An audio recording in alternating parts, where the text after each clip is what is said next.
Closing దర్శనం వరకు కూడా మనం మార్చి కాబట్టి ప్రభావ ఈ యొక్క ఆదిత్యకున్నారు ప్రభావం ఈ యొక్క ఆత్మీయతలో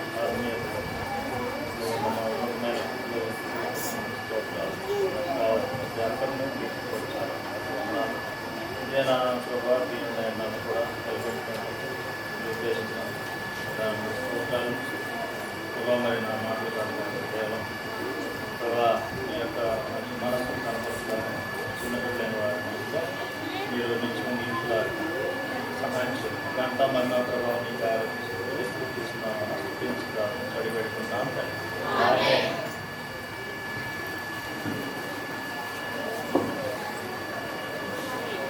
అందరూ బాగా టైర్డ్ అయిపోయినట్టున్నారు కదా, అలసిపోయారు అందరూ. నిద్ర వస్తుందా? మీకు మంచి కథ చెప్పడానికి నేను ఇక్కడికి వచ్చాను. నా పేరు గిరిజాను, నేను డాక్టర్ని. అన్న జయకర్ అన్న మీరు రావాలి, కథ చెప్పాలి పిల్లలకి, ఇక్కడ అందరూ కోరుతున్నారు అని చెప్తూ వచ్చాను. నిజమేనాది?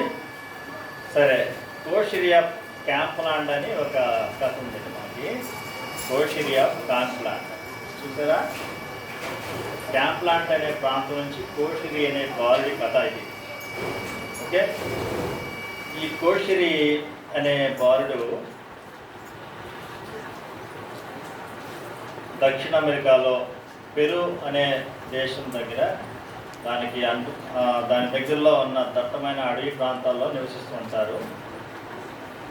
అక్కడ వారు ఉన్న ప్రాంతాన్ని క్యాంప్ ఇండియన్స్ అని పిలుస్తారు.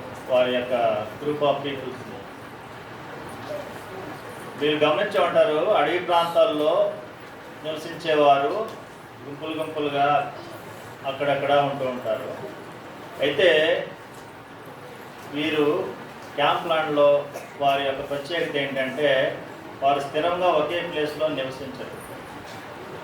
వారు స్కాటర్ అయ్యి వలసపోతూ ఉంటారు. స్థిరంగా ఒకే ప్రాంతంలో ఉండరు అన్నమాట. తర్వాత వారి యొక్క గృహాలు నిర్మించుకోవడం కూడా చాలా తేలికపాటిగా నిర్మించుకుంటూ ఉంటారు. పైకప్పం తాటాకులు వేసుకుంటారు, కిందేమో చెట్ల యొక్క బెరడుతో నిర్మించుకుంటూ ఉంటారు. తద్వారా వారు ఒక చోట నుంచి ఒక చోటికి వెళ్ళడానికి ఈజీగా ఉంటుంది. తర్వాత ఇతరులు ఎవరైనా చుట్టాలు వస్తే వారిని కనుగొనడం కూడా కష్టం అవుతుంది, ఎందుకంటే అదే ప్రాంతంలో అదే ప్లేస్లో ఉండరు వాడు. అది వారి యొక్క ప్రత్యేకత. క్యాంప్లాండ్లో ఉండే కోషిరి యొక్క జాతి వారి యొక్క జాతి యొక్క ప్రత్యేకత ఏంటంటే ఆ యొక్క అడవుల్లో నివసిస్తూ ఉంటారు. ఇక్కడ మన కథలో ఈ యొక్క కుటుంబం మనం ఎందుకు పరిచయం అవుతున్నారంటే, కోషిరికి ఒక తమ్ముడు, ఒక చెల్లెలు, ఒక అక్క, అమ్మ, నాన్న ఉంటారు వీళ్ళ కుటుంబంలో. ఎంతమంది మొత్తం? అమ్మ, నాన్న, చెల్లి, అక్క, ఇద్దరు చెల్లెళ్ళు ఉంటారు. ఓకే, వారిలో మరియా అనే చెల్లికి జబ్బు వస్తుంది. మరియా అనే చెల్లికి డిసీజ్ ఎఫెక్ట్ అవుతుంది అన్నమాట. ఇతర కోషిరి మన కథలో ముఖ్య పాత్ర. వారి యొక్క తండ్రి పేరు ఓషాంగ్, తల్లి పేరు షమిష్టి.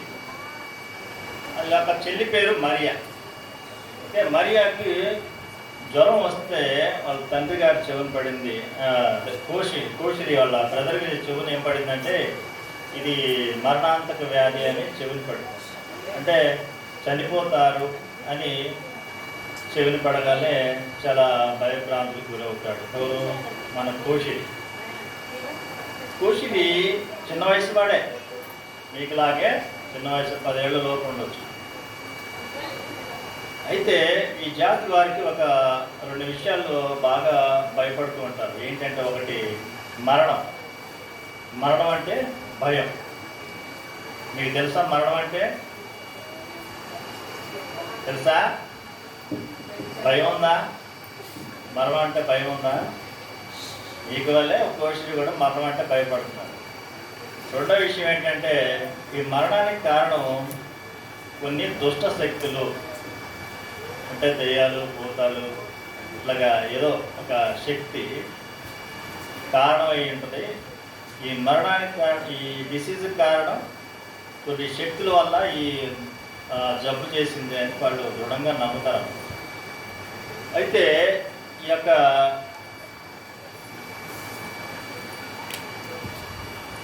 దుష్ట శక్తులు ఎలా వస్తాయి ఏంటి, తర్వాత ఈ మరణించిన తర్వాత మనిషి ఎక్కడికి వెళ్తారు, దానికి ఏంటి కారణం, ఇవన్నీ తెలుసుకోవడానికి వాళ్ళకి అంత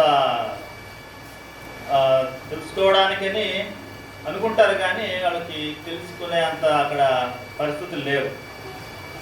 ఇక్కడ చూసినట్లయితే వాళ్ళ అమ్మ నాన్న పోషాంగాన్ని శ్రమిస్తాయి. ఆ యొక్క మరణకరమైన పరిస్థితిలో ఉన్న మరియాను చూసి బాధపడుతూ ఉంటారు. ఇక్కడ చూడండి, ఈ జాతి వారు ఇద్దరు కూడా క్యాంప్ ఇండియన్స్ అంటారు ఈ జాతిని. క్యాంప్ ఇండియన్స్ అని ఎందుకు పేరు పెట్టారంటే, ఇండియన్స్గా మనకి ఎలాగైతే నల్ల జుట్టు, నల్ల కళ్ళు, గోధుమ రంగు స్కిన్ చర్మం ఉంటుందో అలాగే వాళ్ళు కూడా సేమ్ అలాగే ఉంటారు కాబట్టి ఇండియన్స్ అని పేరు పెట్టారు. కంపాలో ఉంటారు కాబట్టి కంపా ఇండియన్స్ అని పేరు పెట్టారు. ఈ దీంతో ఈ మగవారు ఆడవారికి జుట్టు ఒకే పొడవులో ఉంటుంది. వీళ్ళని ఎలా మనం ప్రత్యేకపరచవచ్చు అంటే, వీళ్ళ యొక్క దుస్తులు చూసినట్లయితే చూడండి, నిలువు చారులు వేసుకున్నవారు మగవారు, అడ్డచారులు వేసుకున్నవారు ఆడవారు. ఇలాగ మనం కంపేర్ చేయవచ్చు. ఇది ఆ యొక్క ప్రజల యొక్క ప్రత్యేకత. అయితే వీరు వాళ్ళ బాలిక, చిన్న బాలిక అయిన మరియా యొక్క వ్యాధి నిమిత్తమే చాలా విచారంగా బాధపడుతూ ఒక దినాన వారి భార్యాభర్తలిద్దరూ కూడా ఆలోచన చేసి ఎక్కడికైనా తీసుకెళ్ళి మనం బ్రతికించుకుందామని అనుకుంటారు. ఆ కోణంలో చికాసు, వాళ్ళకి దగ్గరలో చికాసు అనే ప్రాంతం, చికాసు ఆ ప్రాంతంలో మిషనరీస్ వారు ఉంటారు. మిషనరీస్ వారు అంటే తెలుసా మీకు?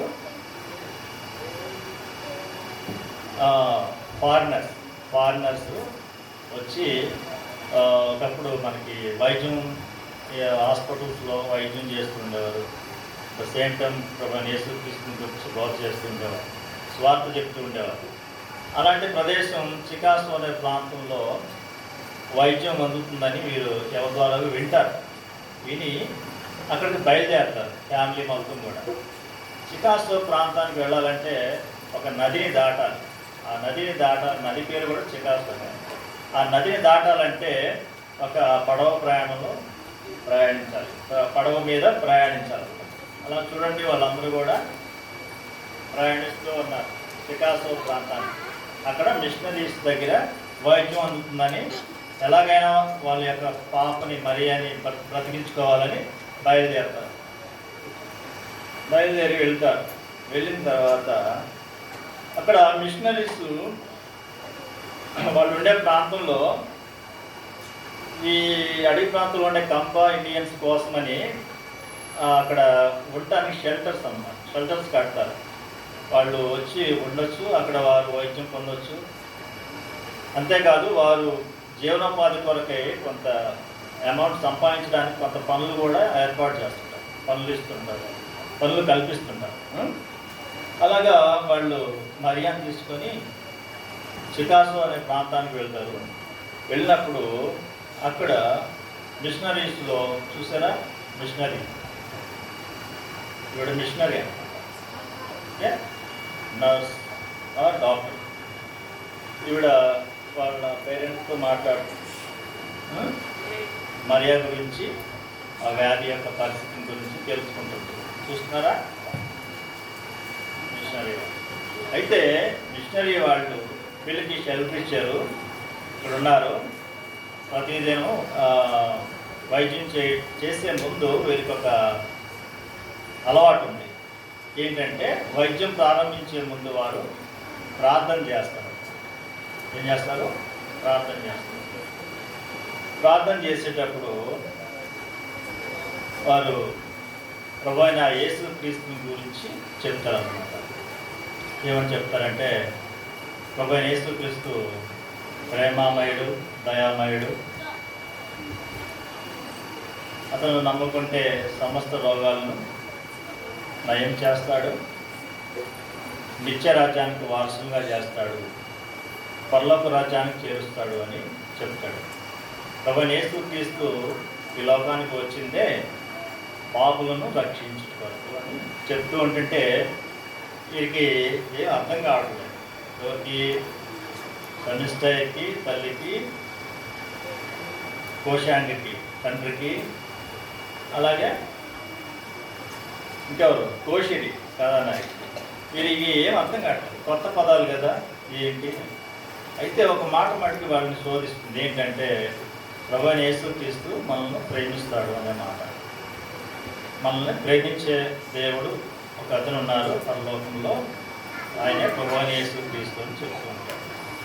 జనరల్గా ఏంటంటే వీరికి వ్యాధి ఎందుకు వచ్చిందని అనుకుంటున్నారంటే, కొన్ని దుష్ట శక్తుల ప్రభావం వల్ల. వాళ్ళకి వ్యతిరేకంగా మనం ఏదైనా బిహేవ్ చేస్తే వ్యాధి ఎక్కువ చేస్తుందని వీళ్ళు నమ్ముతుంటారు. అలాగే వీళ్ళు మరణం అంటే భయపడుతూ ఉంటారు. అందుకని ఈ యొక్క వ్యాధిని తగ్గించడానికి కదా ఇక్కడికి వచ్చారు. అయితే ప్రభువు గురించి చెప్తున్నప్పుడు ఇంకో విషయం చెప్పారు. ప్రభువైన యేసుక్రీస్తు మన పాపాల నిమిత్తమై మరణించి సమాధి చేయబడి తిరిగి లేచాడు, మరణాన్ని జయించాడని చెప్తే అది వీరు అలాగా ఆలోచిస్తూ ఉన్నారు తల్లిదండ్రులు. తర్వాత అలాగ దినాలు గడుస్తున్నాయి, మందు ఇస్తున్నారు. అలాగే మందు చూసారా, మరియాకు మందు ఇస్తున్నారు. అయితే వ్యాధి అయితే కంప్లీట్గా క్యూర్ అవ్వలేదు, కానీ నిలబడింది, ఎక్కువ అవ్వలేదు. అయితే వీరు అనుకుంటారు, ఈ ఆలోచన తల్లిదండ్రులు అనుకుంటారు, రోజు కొద్ది కొద్దిగా మందు ఇస్తున్నారు కదా, అదేదో ఒక్కసారి ఇస్తే మొత్తం ఒకసారి తగ్గుతుంది కదా అని ఆలోచిస్తుంటారు. ఎవరు? మరియా తల్లిదండ్రులు.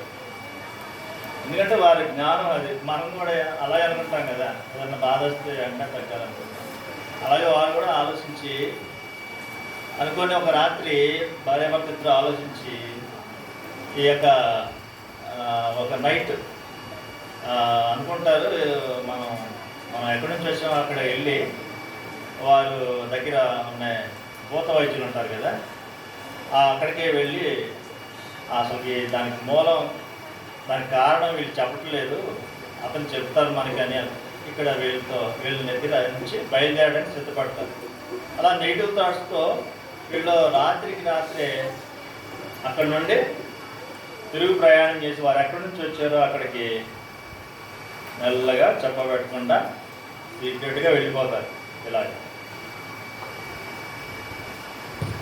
అనిపిస్తుందా?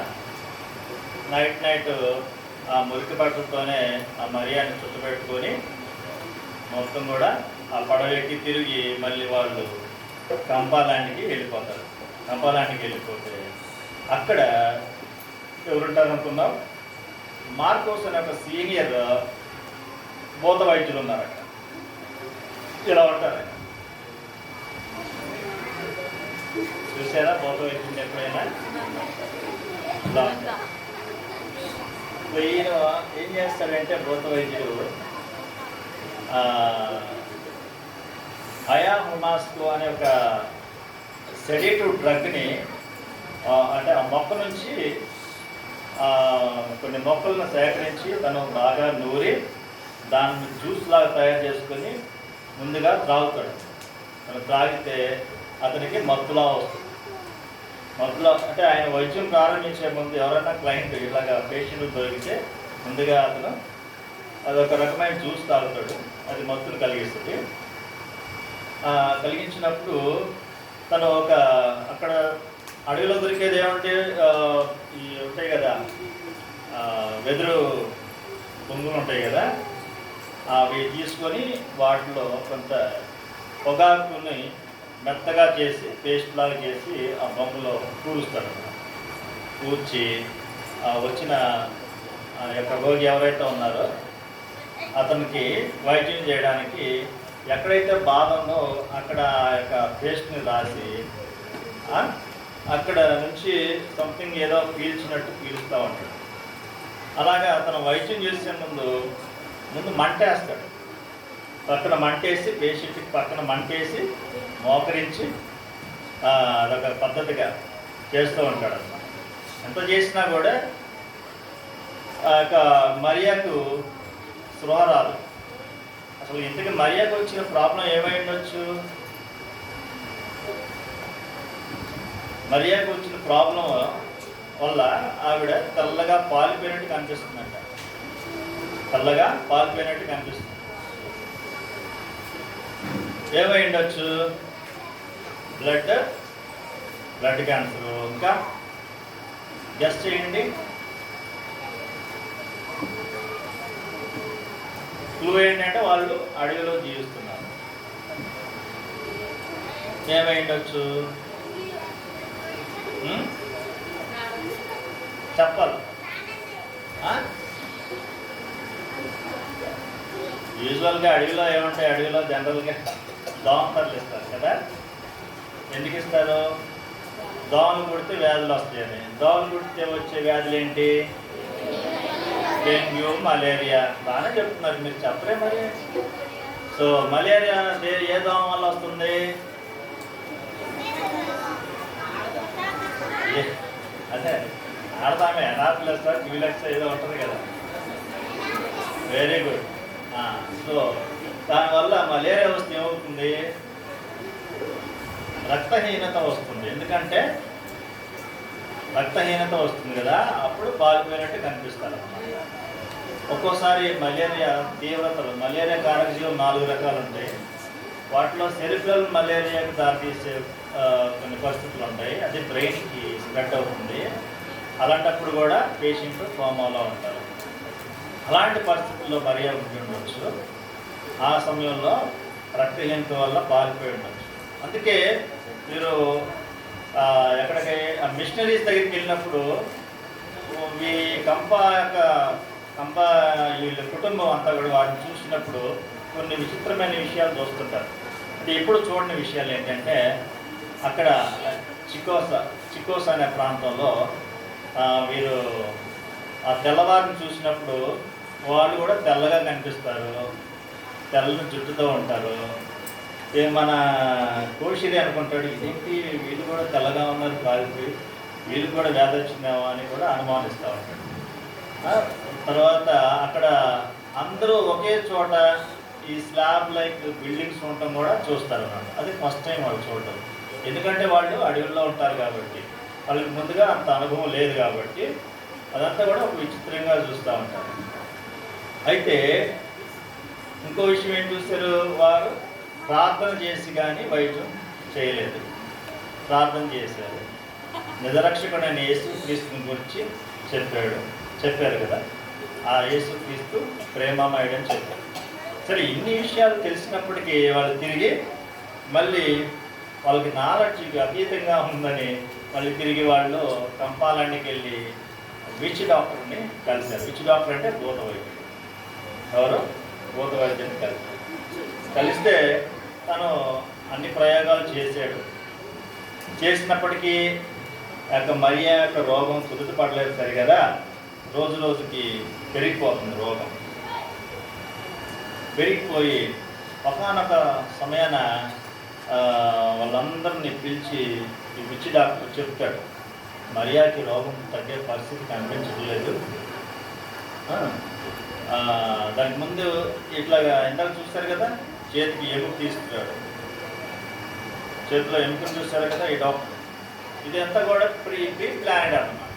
ఆ బొమ్మలో నుంచి ముందుగానే రాళ్ళు కానీ ఇట్లాగా చిన్న ఎముక ముక్కలు కానీ అలాగా కొన్ని చెక్క ముక్కలు కానీ పెట్టేసి నోట్లో తీసి ఇదే దీనికి కారణం, దీనివల్లే ఈ రోగం తగ్గలేదు, ఇది వచ్చింది కాబట్టి ఇంకా రోగం తగ్గిపోతుందని నమ్మిస్తారు, నమ్మగలుగుతాడు అన్నమాట.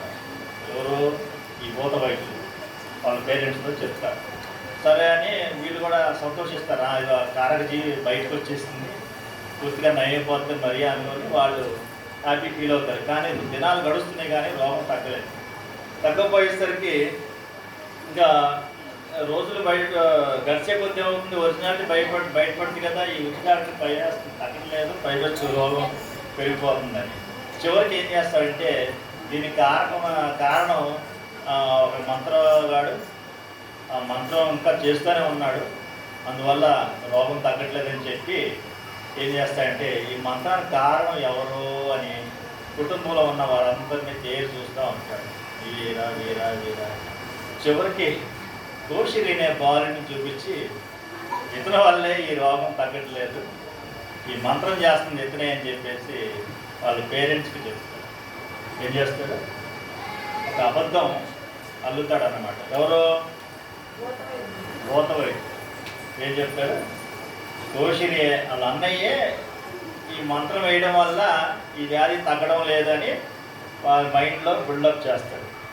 చూసారా, ఇదిగో కోషిరి వైపు చూపిస్తాడు భూతవై. పాపం కోషిరి అమాయకంగా చూస్తున్నాడు, అసలు ఆ పరిస్థితికి ఆయనకి సంబంధమే లేదు, చిన్నవాడు.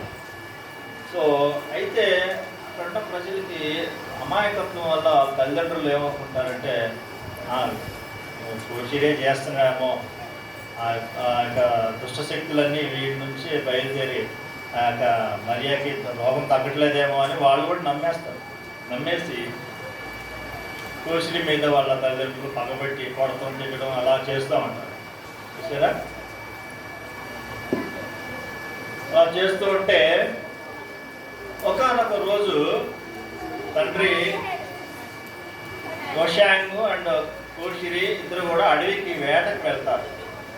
వేటకి వెళ్ళినప్పుడు అక్కడ అడవిలో ఏముంటాయి, క్రూర మృగాలు, పులులు, సింహాలు అన్నీ ఉంటాయి కదా, జంతువులు, పాములు, ప్రాకే జీవులు ఉంటాయి, అన్నీ ఉంటాయి.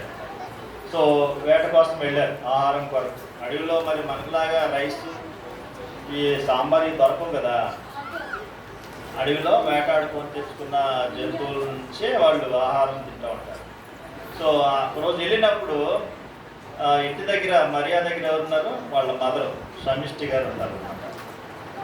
సరే వీళ్ళు వచ్చేసరికి షమిష్టి గారు వాళ్ళ అమ్మగారు మరియా గురించి బాగా తీవ్రంగా ఆలోచించి ఒకనొక సమయంలో చికాగోలో మిషనరీస్ ప్రార్థన చేశారు కదా, ప్రభువైన యేసుక్రీస్తు గురించి చెప్పారు కదా, ఆ విషయాల్ని నెమరు వేసుకుంటూ ఉంటున్నారు. సో ఇక్కడ చూస్తేనేమో ఈ భూత వైద్యుడు ఈ మరియా వ్యాధికి కారణం కొడుకు పేరే చెప్తారు. సో అది నమ్మశక్యంగా లేదు. సో నిజదేవుడిని గురించి తెలుసుకున్న దాని మీద అక్కడ వాళ్ళ గురి ఏంటంటే ఎలాగైనా ఆ దేవుడు ఆ యొక్క మిషనరీ వాళ్ళు బ్రతికిస్తారనే ఒక కాన్ఫిడెన్స్ వచ్చి ఆ విశ్వాసం మీద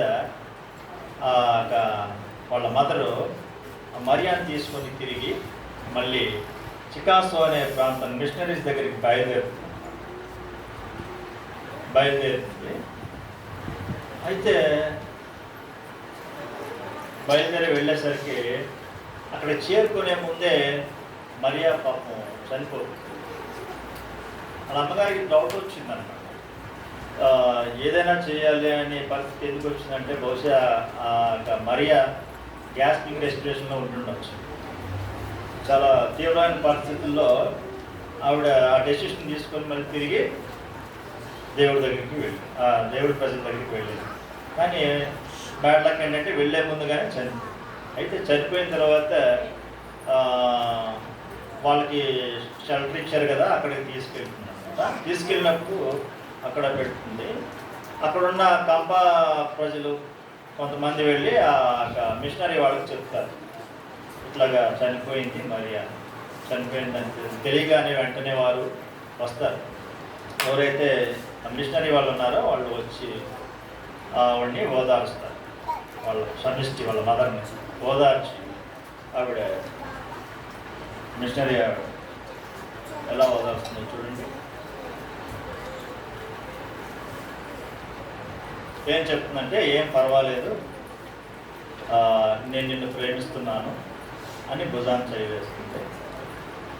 రేపన్న రోజు మీ మరియా మనము ఆ పరలోకంలో కలుస్తాము, ధైర్యంగా ఉండు. అక్కడ మన ప్రభు పరలోకంలో ఉంటాడు, ఆయన ప్రేమమయుడు, అందరినీ ప్రేమిస్తాడు, ఎవరిని ద్వేషించడు అని చెప్తున్నాను అన్నమాట. అలాగే ఓదార్చుతాడు. సో మరణం అనేది తప్పదు, అందరికీ తప్పదు. అయితే మరణించాక మనం ఎక్కడికి వెళ్తాం అనేది ఇక్కడ క్లియర్గా మిషనరీస్ చెప్తున్నారు. మరణించాక మనం ఎక్కడ వెళ్తాం, ఎక్కడికి వెళ్తాం లేదా అనేది ఉంది కదా పరిస్థితి. బట్ కానీ అది ఉండకూడదు. ఇప్పుడు ప్రభు ఏం చెప్పాడు, పాపం చేసేవారు లేకపోతే చీకటి కార్యాలు చేసేవారు పరలోక రాజ్యానికి అర్హులు కాదు. పాపం అంటే ఏం లేదు, దేవుడి మాట వినకపోవడం, తల్లిదండ్రుల మాట వినకపోవడం, అక్రమంగా జీవించడం, ఇలా ఉంటుంది.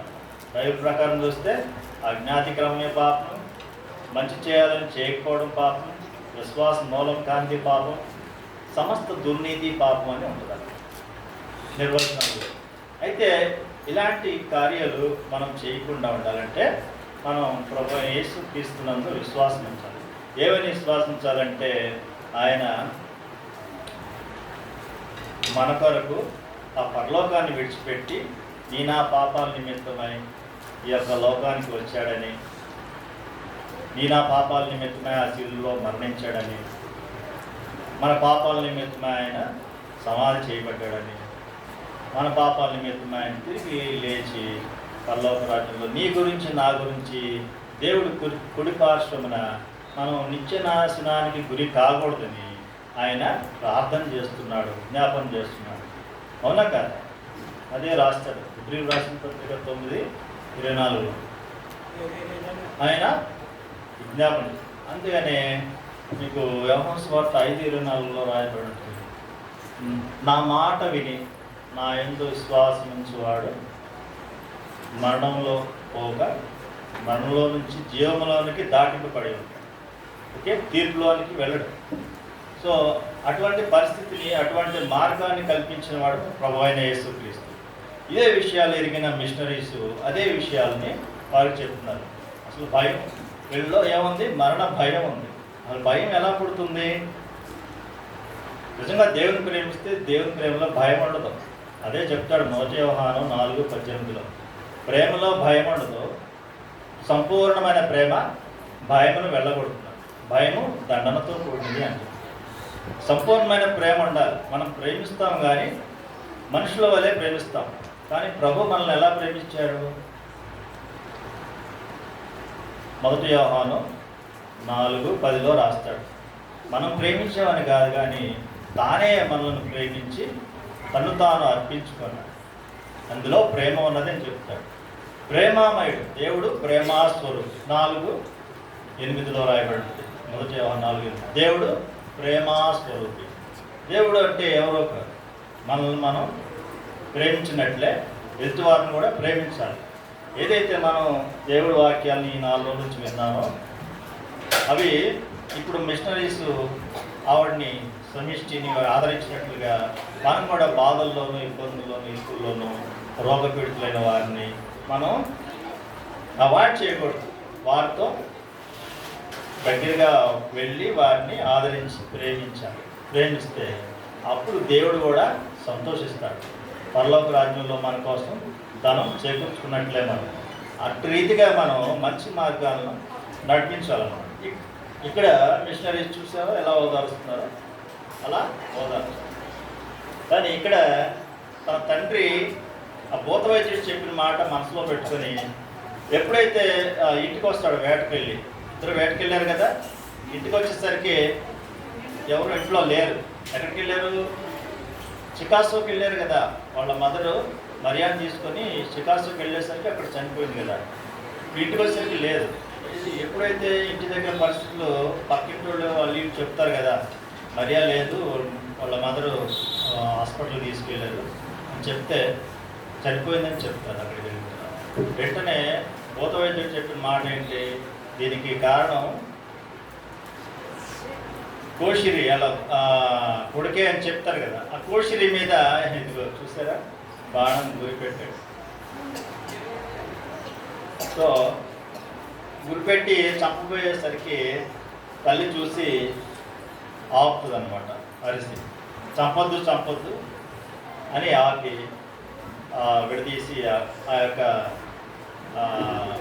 వాళ్ళ ఫాదర్ని తీసుకొని, అప్పుడు ఆ మిషనరీ వాళ్ళకి కప్పులు పెడితే వాళ్ళు వచ్చి వాళ్ళ ఫాదర్ని తీసుకెళ్ళి ఒక రూమ్లో బంధిస్తారు. మళ్ళీ రేపు విడుదల చేస్తారు కోపం తగ్గిన తర్వాత అని చెప్తారు. ఆ యొక్క వీళ్ళని అన్నింటినీ బాణాలను తీసుకెళ్ళి వాళ్ళు హ్యాండ్ ఓవర్ చేసుకుంటారు. తర్వాత అటు రీతిగా ఈ బాబుని కూడా తీసుకెళ్ళి వాళ్ళ దగ్గర పెట్టుకుంటారు అనమాట. అలాగా ఆ యొక్క మరణానికి లోనైన ఆ యొక్క కోషిరిని ఎందువల్ల దుష్ట శక్తుల ప్రభావం వల్ల అలా తప్పించబడతారు. ఎలా తప్పించబడతారు? ఈ మిషనరీస్ వాళ్ళు ఉండి తప్పిస్తారు కాబట్టి. అలాగా మన మిషన్ ఏంటి? ఎక్కడ తప్పు జరుగుతుందో, ఎక్కడ అన్యాయం జరుగుతుందో, ఎక్కడ అక్రమం జరుగుతుందో, ఎక్కడ నష్టం జరుగుతుందో అక్కడ మనం ఉండాలి. అందుకే ఈ దినాన నన్ను ఇక్కడ దేవుడు సముఖాన ఉంచాడనమాట. అర్థమవుతుందా? దేవుని ప్రేమ ఎలా వస్తుంది? దేవుని యందు విశ్వాసం ఉంచాలి. ఎలా ఉంచాలి? ఆయన మన ప్రభువుని ఒప్పుకోవాలి. మన నోటితో రోమా 10:9 చెప్తారు కదా, యేసే దేవుడని మన నోటితో మనం ఒప్పుకొని ఆయన మరణం నుంచి మృతుల్లోంచి లేపబడినట్టు మనం విశ్వసించి నమ్మిన యెడల మనం రక్షింపబడతాము, మన కుటుంబం కూడా రక్షింపబడతాం. సో అటు రీతిగా మనము తయారవ్వాలి. అటు రీతిగా ఇక్కడ పెద్దలు అందరూ కూడా ప్రార్థిస్తున్నారు. తర్వాత చూడండి, తర్వాత ఆ సమిష్టి కోషిరి తల్లి వాళ్ళందరూ కూడా ఒక మిషనరీస్ వాళ్ళు ఒక రెగ్యులర్గా వాళ్ళు బైబిల్ క్లాసెస్ చెప్తూ ఉంటారు అనమాట. ఆ బైబిల్ క్లాసెస్కి ఈవిడ కూడా వెళ్ళటం మొదలుపెట్టింది. ఎందుకంటే ఒక వాక్యం అనే బీజం తన మదిలో పడింది కాబట్టి, దేవుడు ప్రేమమయుడు, ఆయన అందరినీ ప్రేమిస్తాడని విన్నది. అందుకని ఆ వాక్యాన్ని వింటూ వస్తుంది. చూసారా, వెనకుండి యాక్చువల్గా వీళ్ళ పిల్లల ఏజ్కి ఆవిడ ఏజ్కి సంబంధం లేదు, అయినా సరే ఆశ అలాంటిది అనమాట. వెళ్ళి బయట నుండి కూడా వింటూ వస్తుంది. ఒకనొక దినాన ఆ యొక్క మిషనరీ ఆవిడ క్వశ్చన్ వేస్తుంది. ఏమనంటే, మీరు ఈ వాక్యాలను విన్ని ఊరికే వెళ్లకుండా మీ హృదయముందు విశ్వసించిన వారు యేసు ప్రభు అని ఒప్పుకున్నారా? ఒప్పుకుంటే మీరు పరలోక రాజ్యానికి చేస్తారు అని చెప్తున్నారు. ఆ విషయంలో యొక్క కోషిరి యొక్క మదర్ సమిష్టి గారు ఒప్పుకొని నేను యేసు ప్రభువును సొంత రక్షకుడిగా విశ్వసిస్తున్నాను అని చేయదు. అటు రీతిగా మనం కూడా ఇచ్చిన సమయాన్ని అయ్యగారు చెప్పినట్టు సద్వినియోగం చేసుకోవాలి. సమయం ఉండగానే మనం అది రక్షణ దొరుకు సమయానే మనం దేవుడిని సొంత రక్షణగా అంగీకరించాలి. ఇలా కోషిరి తల్లిదండ్రులు అటు రీతిగా రక్షింపబడ్డారు. కుటుంబం మొత్తం కూడా రక్షింపబడుతూ వచ్చింది. ఆ విధంగా వాళ్ళు నష్టపోకుండా దేవుని రాజ్యానికి వారసులు అవుతూ వచ్చారు. మనందరం కూడా ఇక్కడ చేరిన ప్రతి ఒక్కరు కూడా కోషిరి వలె, వారి కుటుంబం వలె, వారికి ఏదైతే మరణ భయం ఉందో, ఏదైతే దుష్టశక్తులే ఈ రోగాలకి కారణమై ఉన్నాయో అవన్నిటి నుంచి వాళ్ళు విముక్తి చెందారు. ఎవరి వల్ల? మిషనరీస్ వల్ల. వాళ్ళకి భయం ఎందుకు లేదు? మిషనరీస్ కంటే వారు ముందుగానే ప్రభువుని ఎరిగి ఉన్నారు. వారందరూ కూడా రక్షింపబడి ఉన్నారు, దేవుడి ప్రేమను ఎరిగి ఉన్నారు. అందువల్ల వారు ముందుగానే ఎరిగి ఉన్నారు కాబట్టి వీరిని రక్షించడానికి దేవుడు వారిని ఆయా పరిస్థితుల్లో అక్కడ ఉంచడం జరిగింది. మనం కూడా మన చుట్టుపక్కల వారు ఎవరైనా ప్రభు అయిన యేసుక్రీస్తుని ఎరగనట్లయితే మనం కూడా వారి నిజరక్షకుడైన యేసు ప్రభు అందరినీ రక్షిస్తాడు, యేసుక్రీస్తు అందరికీ ప్రభు అని మనం చెప్పగలగాలంటే ముందు మనం యేసు ప్రభు యొక్క శిష్యులంగా మనం నిలబడాలి. నిలబడితే మనం ఆత్మీయంగా ఎదిగితే వాళ్ళు వేసే ప్రతి ప్రశ్నకు కూడా మనం సమాధానం చెప్పగలగడానికి ఇటువంటి VBS ప్రోగ్రామ్స్ పెట్టబడి ఇక్కడున్న మీరు వచ్చినప్పుడు మీకు ఏ డౌట్ ఉన్నా కూడా టీచర్స్ని అడిగి తెలుసుకోవడం చాలా ఉత్తమం. అర్థమైందా? టీచర్స్ని అడిగి తెలుసుకోవాలి. ఇప్పుడు మీకు ప్రశ్నలు ఏంటంటే, మరణానికి కారణం ఏంటి?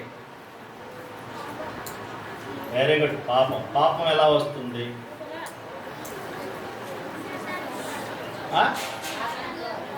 సాతాను ఎక్కడుంటాడు?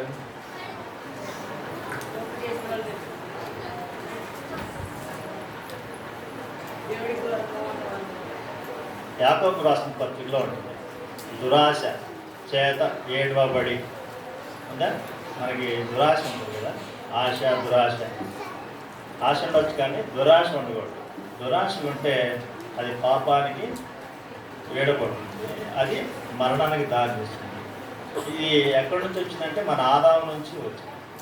మన పితరుడైన ఆదాము నుంచి, ఆదామవ్వల నుంచి వచ్చింది. అంచేత ప్రతి వారు కూడా జన్మత ఘనత అందరూ కూడా పాపులు ఉన్నాయి. అది మనం ఫస్ట్ ఒప్పుకోవాలి.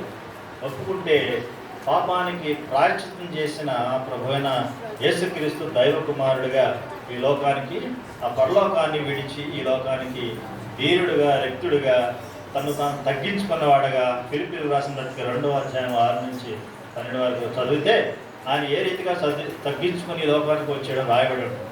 అటు రీతిగా తగ్గించుకొని నీ కొరకు నా కొరకు ఈ లోకానికి వచ్చి మనకి పరలోక రాజ్యానికి వెళ్ళడానికి ఏదైతే ఆదాము ఆ యొక్క దేవునితో ఆ యొక్క సమాధానం నుంచి డిపార్ట్ అయ్యాడో దాన్ని మళ్ళీ అనుసంధానం చేయడానికి ప్రభువైన యేసుక్రీస్తు లోకానికి వచ్చాడు. ఎటు రీతిగా వచ్చాడు? రిక్తుడిగా, దీనుడిగా వచ్చాడు. ఆయన పుట్టుక మనకు తెలుసు కదా, పశువుల పాపలో అన్ని సమస్త వైభవం ఉన్నప్పటికీ ఆయన దీనుడిగా వచ్చి ఎందుకంటే మనకు అందుబాటులో ఉండాలి. ఇది సామాన్యుడికి, పేదవాడికి దేవుడిగా ఆయన ప్రూవ్ చేసుకోవడానికి ప్రపంచం మొత్తం కూడా నివ్వెరపడేలాగా ఆయన జన్మం జరిగింది.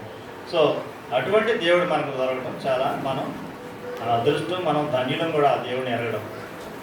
ఆ దేవుడిని మనం ఎరగడం నేర్చుకోవాలి. సో ఎరిగిన మనం ఆ దేవుని గురించి మనం ప్రచురించాలి.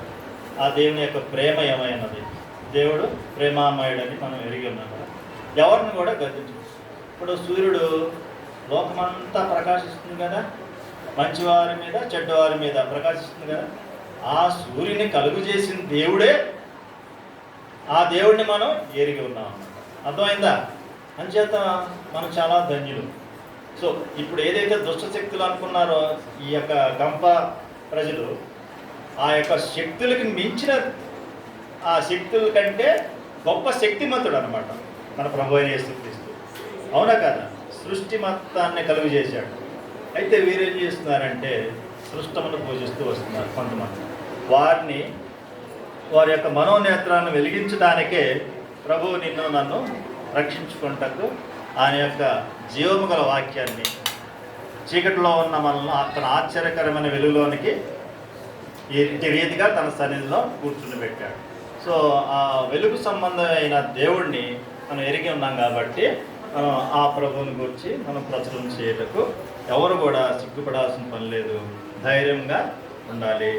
ధైర్యంగా మనం ఆ యొక్క మరణ ముళ్ళు విరిచిన దేవుడిని మనం ఎరిగి ఉన్నాం.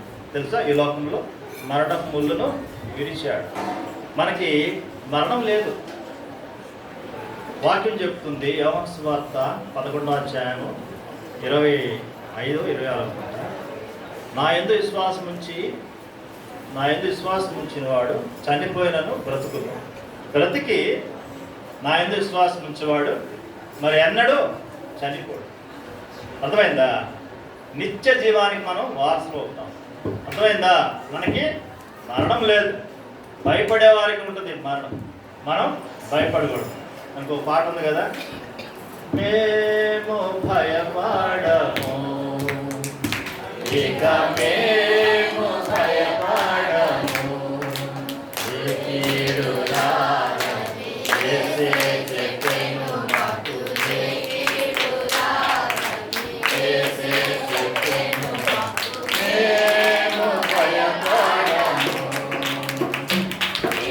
మేము భయపడము, మేము భయపడము, ఇక మేము భయపడము.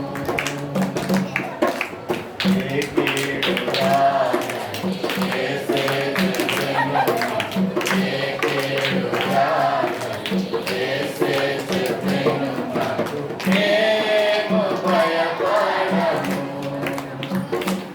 ఇక మేము భయపడము. దైవ ప్రస్తులమైన మమ్ము దివ్యముగా రక్షించే, దైవ ప్రస్తులమైన మమ్ము దివ్యముగా రక్షించే. దేవారాధులు దేవుడే కాయును, మేము భయపడము, ఇక మేము భయపడము. ఏ కీడు రాదని యేసే చెప్పెను మాకు, ఏ కీడు రాదని యేసే చెప్పెను మాకు. మేము భయపడము, ఇక మేము భయపడము. కునుకడు మన దేవుడు, ఎన్నడు నిద్రించడు. కునుకడు మన దేవుడు, ఎన్నడు నిద్రించడు.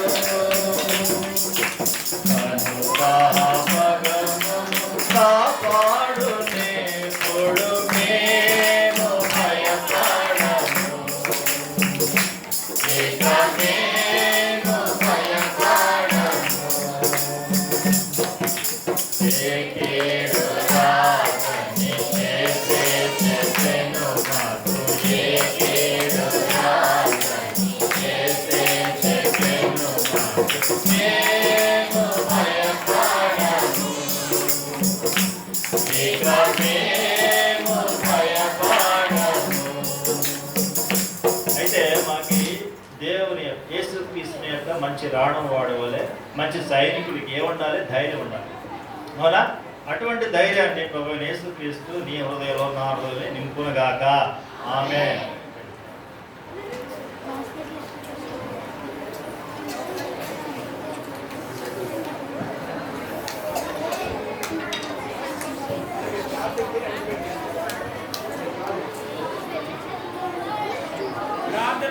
ప్రార్థన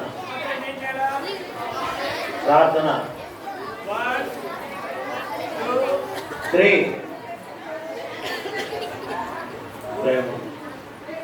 ప్రేమగల తండ్రి, పరిశుద్ధుడా, వందనాలు ప్రభువా. యేసుక్రీస్తు యొక్క శ్రేష్టమైన నామమున స్తుతివందనాలు ప్రభువా. ఈ క్లోజింగ్ లెసన్లో ఆయన ఒక కుటుంబాన్ని మా ముందు తీసుకొచ్చారు ప్రభు. మరియను జ్ఞాపకం చేశారు. ఆమె తీవ్రమైన అనారోగ్యం వచ్చింది, మాంత్రికుల చేత ఎన్నెన్నో తిప్పలు పడ్డాయి, కానీ తప్పు తప్పలేదు, తీవ్రత ఎక్కువ. ప్రభు పార్ట్నరు ఆయన వచ్చినప్పటికీ ఆయన ప్రార్థన కానీ ఆయన యొక్క మాటలు కానీ నీ వాక్యం కానీ వినలేదు ప్రభు. అంతగా బలహీనమైంది, తిరిగి మరణానికి వచ్చింది. అయితే నీ అందరి విశ్వాసం ఇచ్చిన మరియను పరలోకంలో చేర్చుకున్నారు. కాబట్టి మాంత్రికుల చేత మంత్రాల చేత జబ్బు తగ్గదు. ప్రభువైన యేసుక్రీస్తునందు విశ్వాసం ఇచ్చిన వారికి నిన్ను స్వస్థపరిచి యువవాను నేనే, నేను స్వస్థపరచువాడు ప్రభు. మరణానికి చేరువైన జబ్బు నుండి కూడా మరణించినప్పటికీ పరలోకములో ఆయన ఆ రాజ్యములో స్థలము సిద్ధపరిచారు. కాబట్టి యవనస్తులైన పిల్లలు, జూనియర్ సీనియర్స్, కేజీ పిల్లలు మీ వాక్యం వారి హృదయంలో ఫలింపచేయండి. ఇదే అనుకూల సంరక్షణ ఇందు గొప్ప రక్షణ నిర్లక్ష్యం చేయక పాపములు విమోచింపబడిన వారే యేసుక్రీస్తు యొక్క శిలువ రక్తము ద్వారా కడగబడి పరిశుద్ధులుగా ఉన్నట్లు నాయన ఏ సమయంలోనైనా సరే బలహీనుడు కాక క్రీస్తునందు బలవంతుడై నీ వాక్యం అనే పౌష్టిక ఆహారం ద్వారా దినదినము నాయన అభివృద్ధి పొంది మరణించినప్పటికీ నీ రాజ్యవాసులుగా ఉండటానికి ప్రభు వారిని సిద్ధం చేయండి. మేము దేనికి భయపడు బ్రతుకుడ క్రీస్తే చావైతే లాభం. గొప్ప కార్యాలు చేయండి. ఈ దినమును ముగించబడుతుండగా రేపు లాస్ట్ డే, మళ్ళీ శనివారం ఎగ్జామ్స్ ఉన్నాయి. వాటన్నిటి వరకు దయచేయండి. మీ దాసురాలకు పరిచయం చేసే అర్థాలని బలపరచండి. సమస్తము క్రీస్తు మహిమలో చేర్చండి. వారికి కావలసిన సదుపాయాలు ఇవ్వండి. ఆర్థికమైన వనరులు దయచేయండి. యేసుక్రీస్తు నామంలో కృతజ్ఞతలు అర్పించి అడిగి వేడుకుంటున్నాము తండ్రి. ఆమేన్.